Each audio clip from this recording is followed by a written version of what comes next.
Well, Frank, I appreciate. I guess I should call you Vincent. Vincent, I appreciate you talking today, and I really feel enlightened by your perspective. And I think that, thank you. Yeah, I think it's valuable. And again, especially after what some artists could have taken as a complete faux pas of outing you when you're not out and outing you when you're not gay.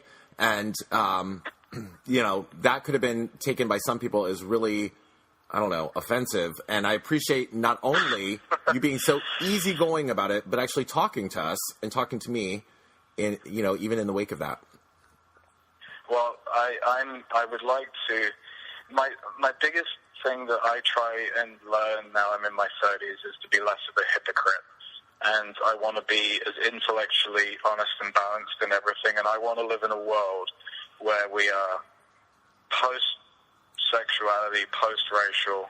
We just are people with ideas, and we help each other as best as we can.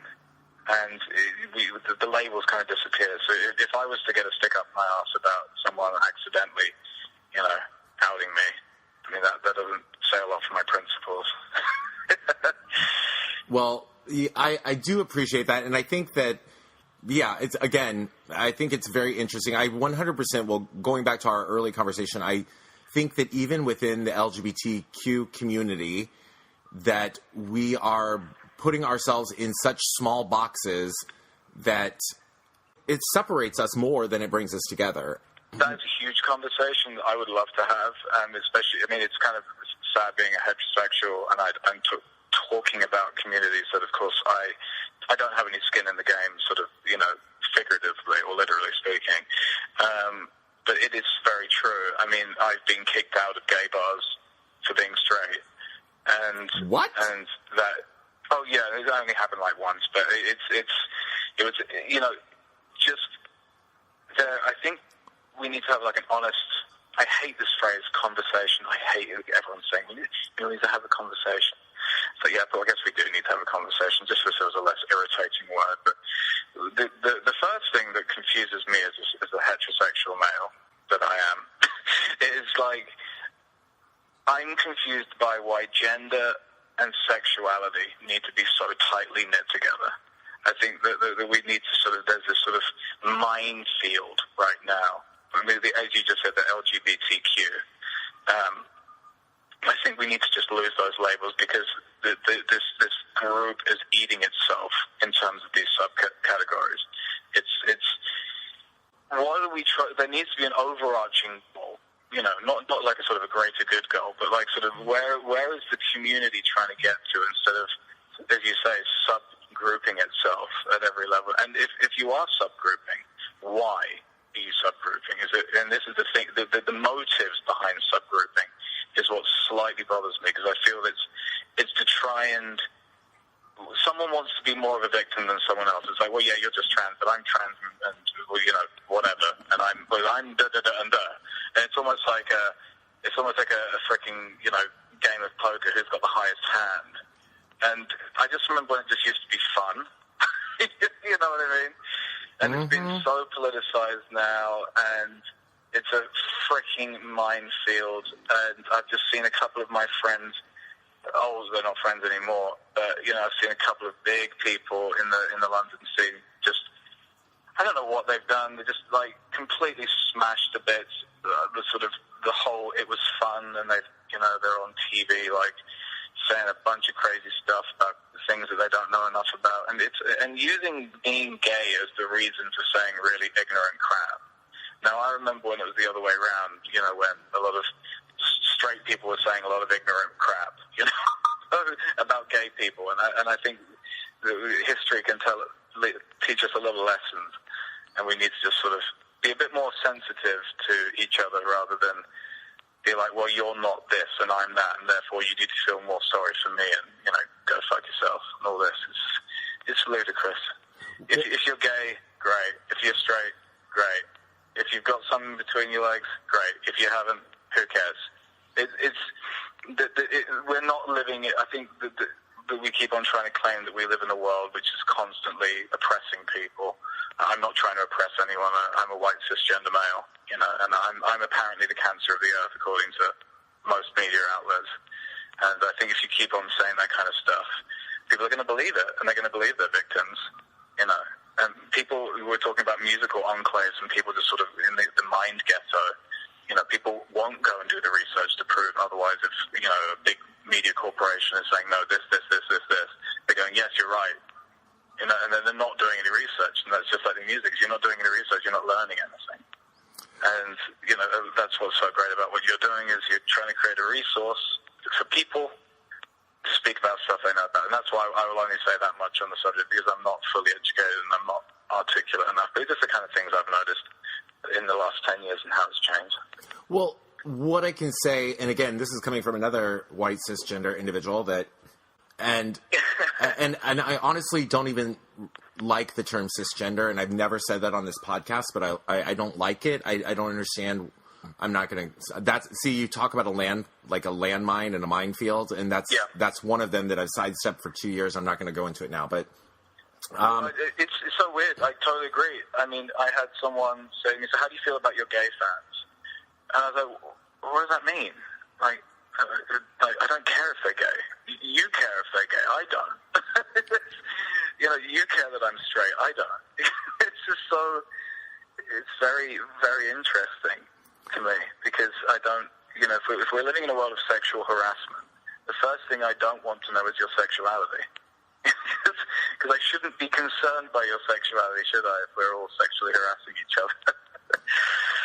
Well, I will tell you, as a journalist, there was a time 10 years ago, or 5 years ago probably even, when that was one of my key questions, like, what is your connection to the LGBTQ community, and what has been... Which is fair, by the way, which is totally fair. I don't want to sound like that's not a valid question. And what... It's just how I took it. And what has been your interaction with your gay or lesbian LGBTQ fan base?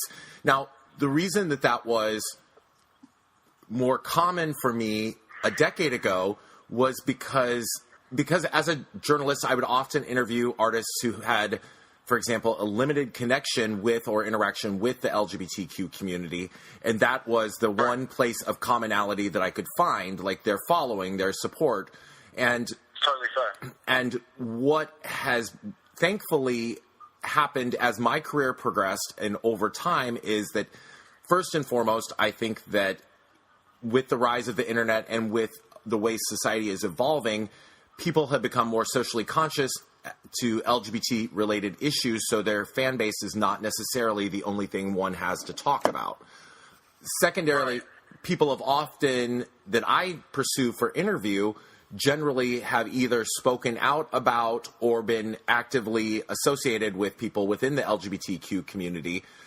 For example, yourself, as opposed to asking about something so general like your fan base, which you could very validly say, you know what, I don't really produce music to think who's going to follow me. And if it so happens that I have gay fans, then that's fantastic. If I have black fans, fantastic. If I have fans somewhere in Asia, you know what I mean? It's like, it would really be no different than if I said, so tell me about your following in Asia. What do what do you think of your Asian fans? I mean, you probably don't have a great deal of thought on that.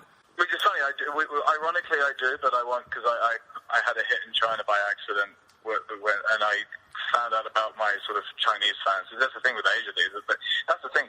I think when you ask the question racially, like, what do you think about your black fans, instead of say, what do you think about your gay fans, they are two different questions, I actually think, because with sexuality, as I mentioned at the beginning of this conversation, I feel the community, as it were, of the community I've been involved in, sort of the West London gay crowd, in the East London gay crowd, and then moving out to West Hollywood, that is a literal thing I can put my finger on. Now, I think if someone was to ask the question, what do you think about your black fans?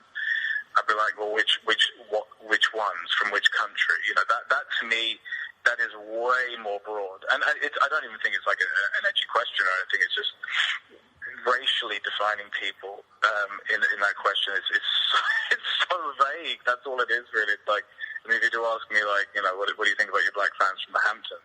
Then you've made it a bit more specific, But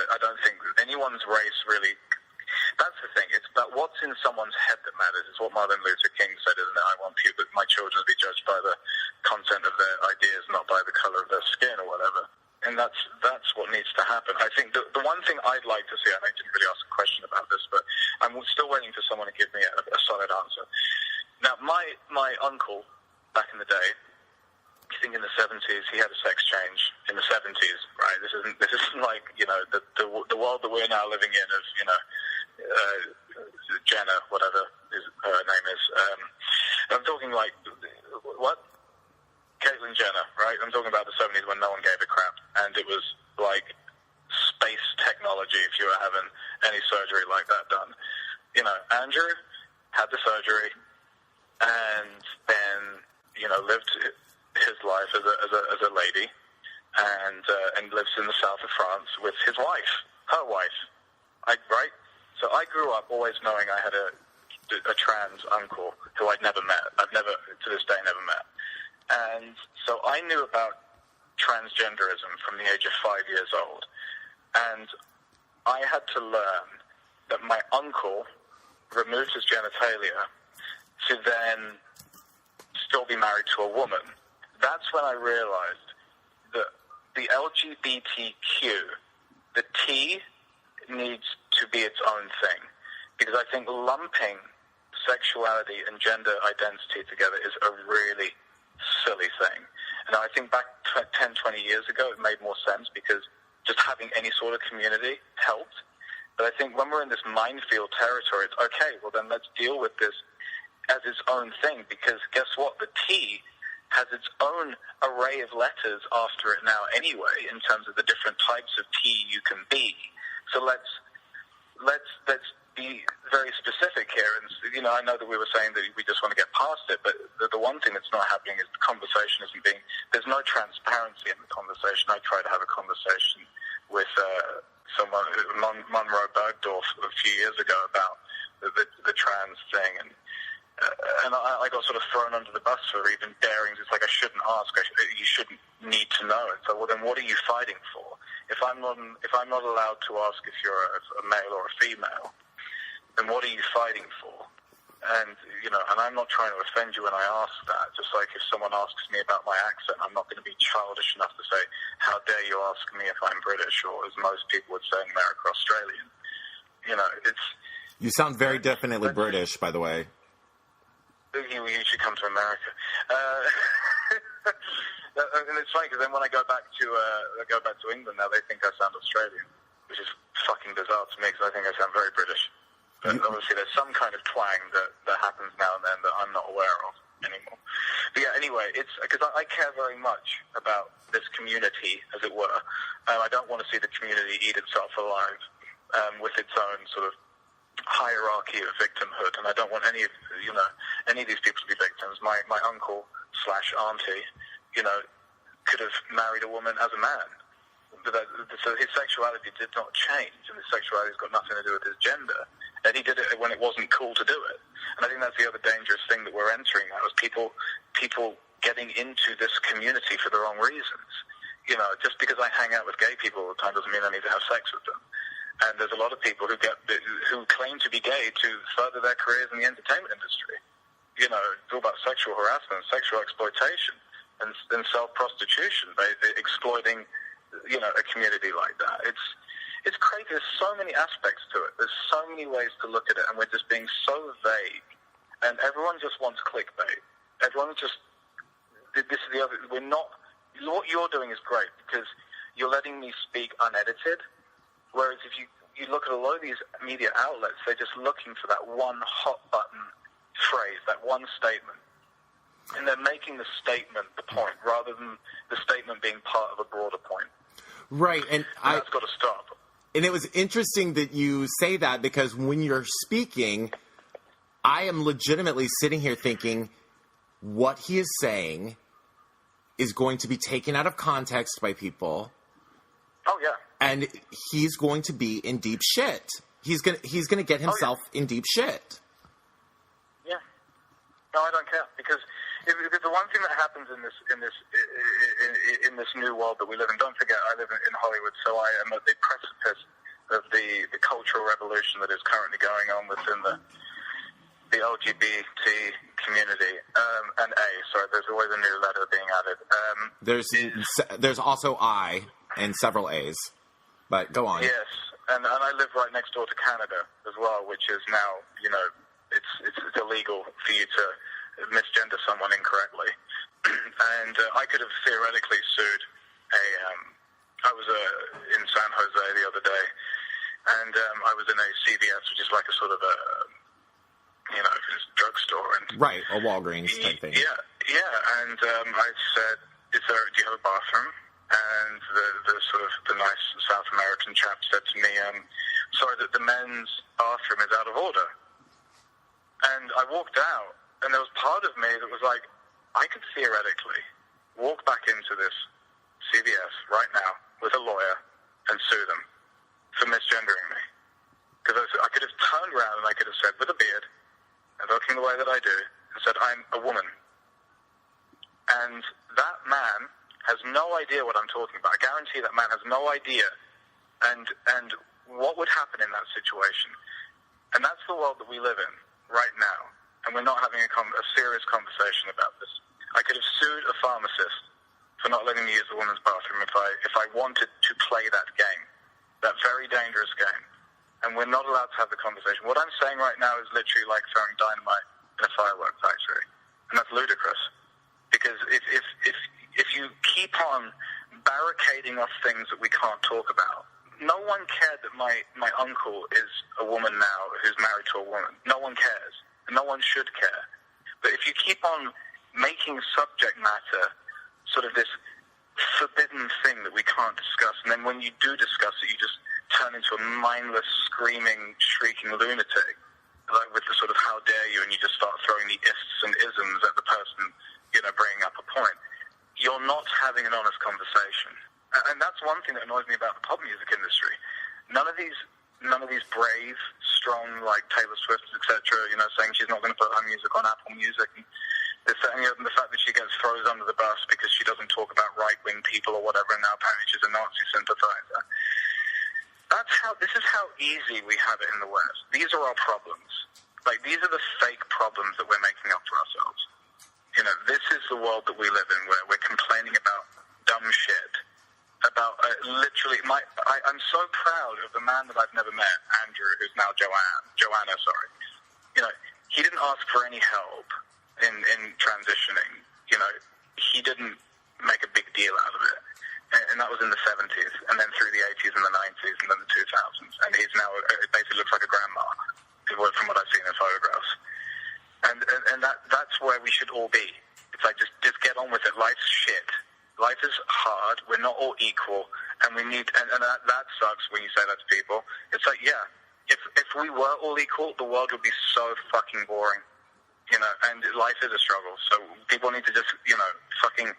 I won't say man up because that might offend someone, but you know what I mean. Right. That's great. It's hilarious. And I remember when the gay community used to be the community that didn't give a fuck. Now now it's all holier than thou. It's just so weird to me, not gay specifically, because most gay people I know, they don't even want that to be a thing that's acknowledged in a room. That's the thing that's so weird, is the gay community was trying so hard to blend in. And it's like there's this small minority of people who are like, no, I don't want to blend in. I want to be gay. I want everyone to know that I'm gay. I want everyone to know that I'm trans. It's like I don't go around saying to everyone that I went to boarding school. I went to boarding school, and that matters. No, it doesn't fucking matter. No one cares. It's if you want it, you either want to get past it or you don't. You either want something to complain about, and you want to feel like you're part of a community that's constantly seeking justice. Because everyone has a football team, and everyone wants to have something, give their life meaning. Being gay is enough for some people, or being, that's like their thing. And that's with the community that sort of, emphasizes that sort of mindset, which is like, well, we don't stick together. It's like, well, you either want to stick together or you want to blend in. If you look at Soho in West London, and even West Hollywood, like, it's changing. It's becoming less, like gay, as it were. It is, and so is the Castro in San Francisco. There's a shrinking minority who are like, this sucks. I go, well, does it? Because I thought you wanted equality. So do you want to go to straight bars and sort of actually help sort of defuse the sort of constant psychotic machismo of heterosexual males in bars by having a few like some gay people there just to relax the situation a bit, or do you want to just only be surrounded by your own kind? Which sounds like segregationism to me, which has not ever gone down well in the past. From my perspective, minefield opened. yeah, from my perspective, what I want is the ability to be myself without fear of persecution, without fear of retaliation, but I've never really wanted the ability to blend in, because I feel that I don't blend in. And what we've talked about earlier in terms of music and things of that nature, I don't want to be that replica of, last summer's Fifth Harmony song. I'm my own song. Well, here's the thing. When you say stand out, right, because I know a thing about blending in, but blending in, for me, for the world that I come from, like, I remember, like, having straight men who would dress up as women on TV, and so that is the normal for me. Like, that is a world where I'm like, that's what I mean. Like, you walking down the street looking fabulous in your full getup, that should be the norm. I'm not saying you don't stand out. I know it sounds kind of counterintuitive, but, Dame Edna, I mean, of course, like, not the best example, but I grew up watching Dame Edna on TV. Do you know Dame Edna? I've met Dame Edna. I've interviewed her, yes. Amazing, right. So there we go. So, like, that to me was like, I grew up watching, and I had my grandfather who fought in World War II laughing. I had my mom, like, laughing or whatever. And, that, I know, Dame Edna, I mean, of course, I know it's like this sort of, like, cliche kind of tropey, example of that. But, and of course, people were laughing for not particularly the most positive reason. Some of them were laughing with and some were laughing at. But my point is, we should be okay with that. You should be able to walk down the street and not be, where Willem says, like, the only footwear I wear is footwear that I can run away in. Like, you don't want to be living in a world like that. And so, yeah, I want normal to be you being whatever the fuck you want it to be. As long as you're not hurting anyone, And that's the thing. Well, the golden rule, treat others as you would like to be treated, is pretty fucking simple.